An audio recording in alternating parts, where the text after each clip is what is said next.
Manuel Ugarte has passed his Manchester United medical and is expected to sign for the club today. Manchester United are in discussions about a Sancho Sterling swap deal. McTominay is set to become United's 5th highest player sale. This plus all the latest Manchester United news that will keep you right up to date with everything. Welcome to Man United Review. My name's Jamie. Before we get into it, smash a like on the video and let's jump straight into it. So let's kick off with all the Sancho situation. He's the hot kind of topic at the moment. Loads of kind of mixed messages, mixed kind of noise and stuff that we're going to go through today and try and get to the bottom of what's actually going on. So firstly, this came from an Italian outlet. I don't know the credibility of the source, but it was reposted by some credible outlets claiming that Juventus are ready to pay 35 to 40% of Jadon Sancho's salary and United have to pay the 60 to 65%. They only want him on loan until June 25 or with the option to buy. So Italian outlets, some saying that it's Juventus still want the option to buy, plus we're still going to have to pay more than 50% of his salary, which, you know, fills me with zero joy, that. But then we've had, so Enzo Maresca, the Chelsea manager, actually himself asked in a press conference yesterday, directly on Jadon Sancho to Chelsea, said, if we can sign a player that can help us for sure, I would do it. Jadon is not our player. I know him very well, but he is not our player. So he didn't kind of dispel the rumours regarding Jadon Sancho. But to be fair, most managers say that in press conferences. If they're asked questions, they never really deny or accept the kind of rumours. They just say he was not our player, so I'm not talking about him. So that's a pretty standard answer, I think, from Maresca regarding Sancho. But he didn't dismiss them, which is interesting. And then Jacob Steinberg. I'm sure Jacob Steinberg, is he not the guy that released all the Erik ten Hag sack rumours before the FA Cup final from The Guardian? I think I think it is. I think that's the guy that did, correct me if I'm wrong in the comments, but I'm sure that's the guy that released or broke the kind of Erik ten Hag sack news the day before the FA Cup final. I'm pretty sure he's connected with Chelsea somehow, supposed to be fairly reliable. If he is the sack guy, then I hope his next shit's a hedgehog. But he's claiming that Jadon Sancho is holding out for an offer from Chelsea. He prefers to sign for them over Juventus. The situation is open and Juventus have not given up. So it seems like there is still a bit of a battle going on between Chelsea and Juventus. Di Marzio has claimed that Juventus have made a first offer for loan payment of 7 to 8 million euros, including bonuses and partial coverage of Jadon Sancho's salary. Then we've had Fabrizio Romano claiming that Chelsea remain in active talks for Jadon Sancho, but still want swap with Raheem Sterling. I've got news on that coming up later. And then, again, another Italian journalist, don't know the credibility from Get Italian Football News, claiming that Manchester United have opened up to the loan to option to buy in the deal with Jadon Sancho. So that's an interesting development if United have changed their stance on an obligation to buy. So if you remember from yesterday's video or from the kind of previous videos, United want an obligation to buy in any loan deal with Jadon Sancho because effectively it's a sale, but that just happens next year. They don't want an option to buy because this just pushes this going to be the same issue next summer for Jadon Sancho. And I, like probably you, I'm watching, absolutely pig sick of talking about Jadon Sancho. It's draining because, to be fair, he's not worth, it's not worth all this hassle. I genuinely don't think he's been that impressive for us that it's not worth all of this drama, in my opinion. So we just need to move on. He needs to move on himself. And it's just really frustrating that that we're still talking about Jadon Sancho. And if we got an option to buy, we're going to be talking about him next summer as well. It's just literally going to be the same situation. So that's why I think it's important for United to get at least an obligation to buy in any deal for Jadon Sancho.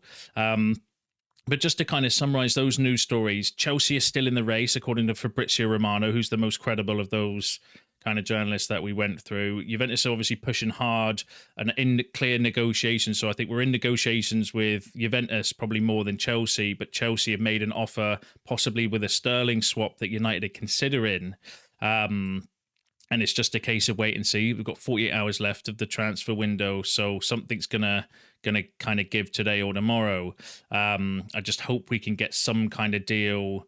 Like for me, the ideal would be to sell him, of course, but that's not an offer on option that's on the table at the moment. So we can do a loan with an obligation to buy to Juventus. That would be my kind of preference. The other one is a swap deal with Raheem Sterling. And now I wouldn't be against, if Sancho went to Juventus, I wouldn't be against United loaning Sterling as a replacement if we didn't have to pay all of his wages, right? Just as a short-term deal to provide us some extra cover for this season. I wouldn't be against doing that if Sancho went to Juventus with an obligation to buy. But I just don't see how we come off better in a swap deal with Chelsea, because I think Chelsea get the better end of that deal, and it doesn't sit right with me. That doesn't sit right with me, but we'd have to see and wait and see what happens. But let me know what you think about the whole Sancho saga in the comments. Now let's move on to McTominay. So McTominay's going to be doing his medical and all that stuff going to Napoli today. Duncan Castle has said that Scott McTominay's final transfer fee to Napoli is 30.5 million euros, all guaranteed. No add-ons. United retain a 10% sell-on clause. That's a good bit of business, isn't it? 30.5 million euros, just straight cash, no add-ons, nothing like that as well. So that's really smart negotiations, I think, from Ineos. And Fabrizio Romano has claimed that Manchester United and Napoli have signed all the documents for Scott McTominay's deal. And then the latest update from Duncan Castle. This is kind of crazy when you think about it. So guaranteed 30.5 million to sell McTominay to Napoli is the fifth highest transfer fee ever secured by United. Highest since Romelu Lukaku in 2019 sailed at Inter. Third highest profit on a sale, surpassed only by Ronaldo and Beckham sales to Real Madrid. That is insane that Scott McTominay has become our third highest profit through player sales, behind Ronaldo and Beckham. That's insanity, isn't it? And that kind of highlights, not that Scott McTominay's a bad player or not worth it, just how bad we have been at player sales over recent years, and the fact that we don't sell players very well. But then so yeah, absolutely insane when I saw that. But let me know what you think about that in the comments. Then deal day in regarding Manuel Ugarte. So Michael Plant, who can be quite credible for United news, but not the most credible source, I would say, but still decent, saying Manuel Ugarte has underwent his medical today. However, the transfer will not be confirmed until tomorrow. So that's today. So this is yesterday's report at the earliest, and there is no late drama expected on deadline day. Mike Keegan, good source, said Manchester United expect Manuel Ugarte to conclude their market this summer. So that was interesting. So Mike Keegan claiming that that's it. Once we sign Ugarte, there's no more deals coming in. So that, we're not really heavily linked with anyone. I think there was an opportunity maybe United might go in for something late on deadline day, but as it stands, there's no real heavy links with anybody.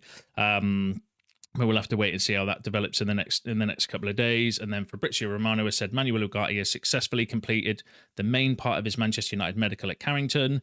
United and PSG are set to sign all documents today for the 50 million euro plus 10 million add-ons deal. So it looks like Manuel Ugarte, we could get the official announcement for Ugarte at some point in time today, which is massively exciting. I think he needs to be registered before Friday to be able to be in the squad for Sunday. I think at best we could maybe expect to see him on the bench. He's obviously not going to, he's not trained. If he had a full week training with the team, then, potentially there might be a world where he could start, but he's going to be bench at best, I think, for the Liverpool game. But let me know what you think about that in the comments. And then we did dispel a couple of these rumours yesterday, but Michael Plant again saying that Chilwell and Toney are not seen as viable options in the last 2 days of the market for Manchester United. So I think the reports were yesterday that United's name was maybe being used to generate transfer interest regarding those. So Michael Plant almost kind of confirming that. All right, let's go through the Sterling stuff. So Dean Jones, who can be quite reliable from Gimme Sport, said that Manchester United are willing to hand Raheem Sterling a £150,000 per week contract if he is prepared to make the switch and settle for becoming a squad player. Now, I wouldn't be, like I said, the issue for me is not necessarily getting Raheem Sterling on some kind of short-term deal, right? If we let Sancho go, I just don't think we get the better end of the deal with the swap deal with Chelsea, and that again, just, I've mentioned it before, doesn't feel right, that particular deal. But I suppose it comes down to what United's preference. If United just want to get rid of Sancho at all costs, then that might be what they're kind of looking at. But if Sancho went somewhere else, whether that's permanent or a loan, obligation to buy, whatever, and then we got Sterling in maybe on a short-term loan, I wouldn't be against that. I've got to be honest with you. Wouldn't be against that at all if he's prepared to take a pay cut, though, because he's on 300 grand a week at Chelsea. So if we can get him for 50% pay cut on a loan deal, not the end of the world. That wouldn't be the end of the world, in my opinion. Fabrizio Romano, though, was saying that Manchester United are discussing internally whether to take Raheem Sterling in a swap deal for Jadon Sancho.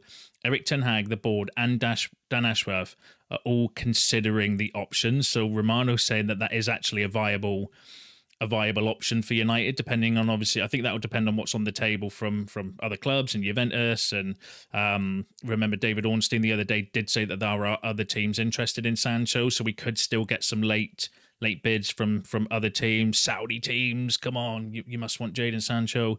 But we're just gonna have to wait and see how that develops. But let me know what you think about the Sterling situation. Would you take him on a loan if we don't pay all of his 300 grand a week wages, or if he takes a pay cut to come, would you take Sterling? Let me know in the comments. And then the final story for you, it kind of linked in with yesterday's news a little bit, saying that Victor Lindelof attracts interest from Spanish, Turkish and Italian clubs, while Christian Eriksen is on Ajax's radar. So Mike Keegan kind of pretty much confirming the story that we brought yesterday, regard that United may still look to move on Victor Lindelof and Christian Eriksen in the last couple of days of the transfer window. But that's you all up to date with the latest Manchester United news and transfer news. Smash a like on the video on your way up. Subscribe to the channel if you are new. Please share your thoughts in the comments. I enjoy reading them, and I'll see you in the next one.